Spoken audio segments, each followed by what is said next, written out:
Hey friends, welcome into the TexAgs Rewind. I almost called it the Fan Show. This is brought to you by Specs. We're in the Rollo Insurance Studio. Got a bunch of Fan Show guys in here, and I want you two to comment on his strategy on our Prize Picks game.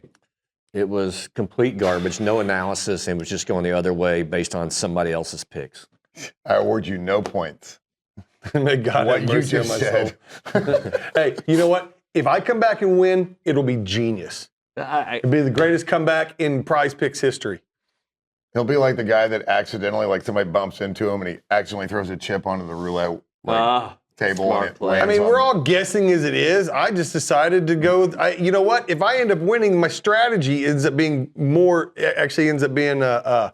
a better look than just guessing at picks all week. But your strategy has changed over the weeks. Therefore, what is your strategy? We're I tell you still what, trying to figure that Some part out. people's kids, You know who man. doesn't experiment with his thoughts? That's Logan Lee. He just tells it like it is. He came on the show. We had Swope McGee on a mobile. The real ones, by the way. Fox Sports Radio's Aaron Torres on the show. What were they doing? I think they were playing golf. Oh, I think they were having fun. it's 40 degrees out this morning. That's called fun. And we had these knuckleheads, the Fan Show. Check it. To me, that just looked like a team, for whatever reason, wasn't as focused as they were against Ohio State. And I think that's more worrisome to me than anything else. I mean, look, you go into March Madness and you see how many first round games where the 1, 2, or 3 seed or the lower seed struggles in the first half against the higher seed. Yeah, that and then they end up winning by Like this. exactly Just by, like this, by yeah. 17, 18, 19 points. Like, But I think we might be a little critical because they lost the Central Florida game. without question, Right. That's a big aspect of it. Like, if that didn't happen, then you're like, oh, okay, it's just a bad day at the office. Yep. And by the way, I'm going to give them a lot of credit for winning by 17 by being down. I mean, they deserve a lot of credit for it. I'm just pointing out certain things that are like, I hope this is not a sign of things to come. Last year, by the way, I think they were okay from the free throw line. Sometimes not in great moments, but I think they hit 70% of their free throws. Yesterday, they hit 53%, 54%. So, I mean, that is certainly below what we're used to seeing, even when they struggle. Like, just take out the first half and look at the second half, and you'll be happy. Yeah. The first half was frustrating. It was hard to watch, but I think the first half was magnified by the UCF game. The second half, they held Southern scoreless for 10 minutes? What they did From against the Southern in the 14-minute mark to second the half 4-minute mark? felt like what they did to Ohio State. Yeah. And Ohio State had much more talent, but like it was that same effort, so maybe they needed that halftime speech. Maybe they needed just to look at each other. Apparently they didn't say much at halftime, but they knew what to do. For a team as veteran as this, for a team with as much talent and as much firepower on offense and as intense as they are on defense, I think they went into the locker room at halftime, everybody understanding what needed to be done in the second half. Yeah. The Auburn game's coming up. This is a game that all week long, I think OB and I have felt pretty confident A&M should and can and will win. But the thing we keep bringing up is that team is loaded with young talent. Yeah, I mean, this Auburn game, man, scares me to death. I'll be quite frank. Going into a hostile environment, a place where I don't think have had much success, honestly. And then Auburn's got a good defense, and they've got some talent. And of course, defensive coordinator we're very familiar with, that had a lot of success here. So I think it presents a lot of You had me until you said he had a lot of success here. Statistically, yeah, it looked good. I like DJ Durkin a lot. I really did. I think I thought he did a really good job at the end of last year, especially. But I'll say this: I know we're the better football team.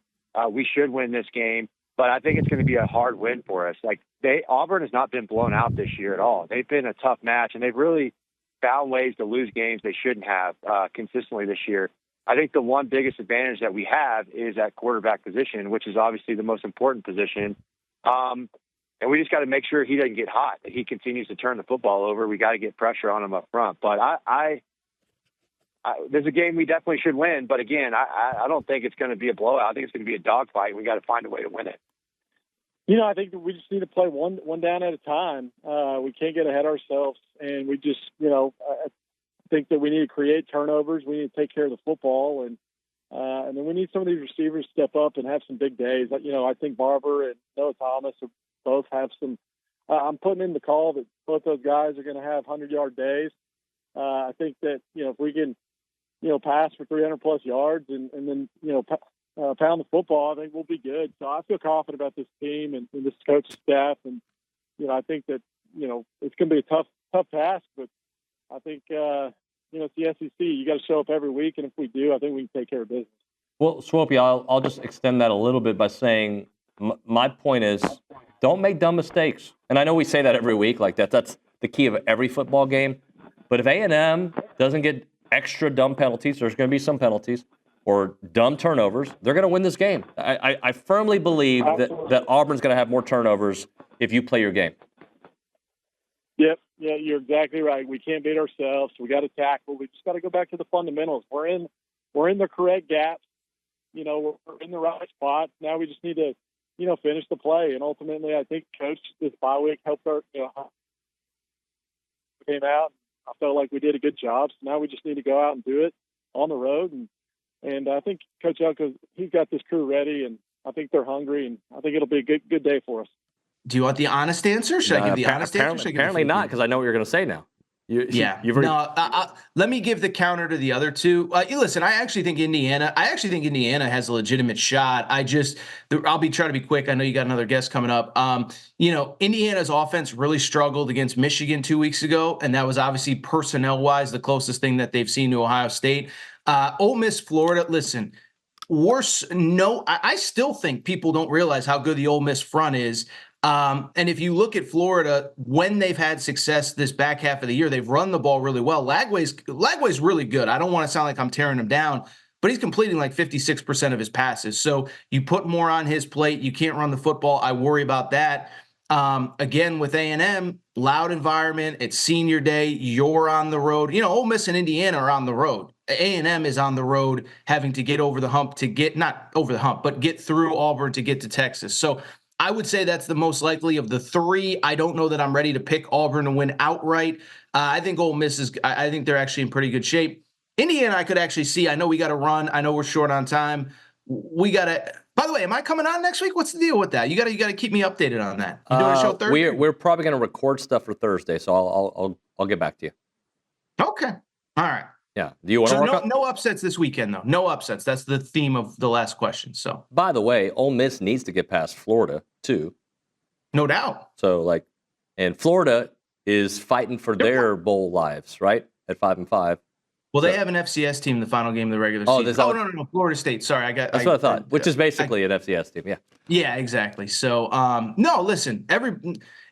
Weird stuff is gonna. That's what annoyed me about the conversation this week. Is like, well, Indiana. It's like, well, why don't we all finish our schedules and then evaluate Indiana before we decide that Tennessee is so much better and Ole Miss is so much better? Whatever. All right, we'll hit it there, man. Thanks so much for your time, brother. Call me crazy. We play the schedule before we yell about it. Teams. All right. I don't think it is. I don't think it's Auburn that worries me.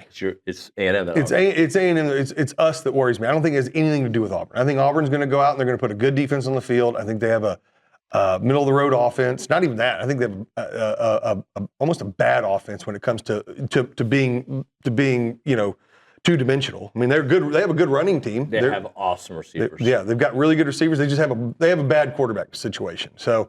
And again, though, that guy has shown flashes of being pretty good. 19-7, I think, is what Peyton Thorne's stats are this year. So, yeah. So, I mean, but again, I don't think it has anything to do with Auburn. I think it has to do with A&M. If A&M shows up and plays like we did against Florida, if they play like we did against Missouri, if they play like we did in the second half against LSU, we should beat anyone in front of it. Especially we should win the next two games pretty easily. The question is, do we get that team or do we get the first half LSU team? Do we get the second or the three quarters of the South Carolina team? That's the question is what are we going to get there? And what have we seen more of this year, though? What team have we seen for, let's call it 85% of the season? The one that can win and at that point was undefeated in conference play. Yeah. So what I worry about Auburn is their defense versus our offense, right? Because they can be stingy. and we can get in those ruts, right? The self-inflicted penalties, the getting behind the chains. So that's the main part. I'm okay. I think we're going to be all right at defense. So I don't think we're going to have a South Carolina repeat or anything like that. I think we're going to harass Thorne. He's Such not an anomaly. He is not Sellers. If we hit Thorne up high, he's probably going down. Hopefully they don't. But I worry about our offense against their defense and that it becomes some slugfest and we let them stay in it. Yeah, that's my concern. And also the memory of Cadillac Williams game. Oh my gosh, that's BAS. That Cadillac Williams isn't the coach, and that's not the team. Right. Yeah, I know. A lot of that was inflicted during that Jimbo era. All these road games. Agreed, right? but So still, it's still there. Myself. But that's BAS. That's all it is. Because look, I'm right with you. I don't have any problem with our defense against their offense. I love that matchup across the board, just in general, right? All right, we're going to close it out. Juan, tell the people what they should do, and I want you to do it with a lot of energy and feeling. And zest. And a little bit of a Valley Girl vibe, too. Panache. In Spanish. Yeah. In Spanish? No, thank you. Howdy, Ags. Today you're going to like, comment, and share the rewind. Give your predictions about this weekend's game against Auburn. That was actually really good. I wanted the Valley Girl, but you actually... I don't think he knows what Valley Girl is. Subscribe. You know what a Valley Girl is? Oh, yeah, I know what is a Valley Girl? Tell me. I'm not going to... You don't know what it is. I know what it is. You should have done it. Oh, my God. Totally tubular. What's wrong with you, Okay, he knows. Okay, he totally knows. Speaking of liking, subscribe, Can comment, you share it? Share it. Comment. Comment. See you next time.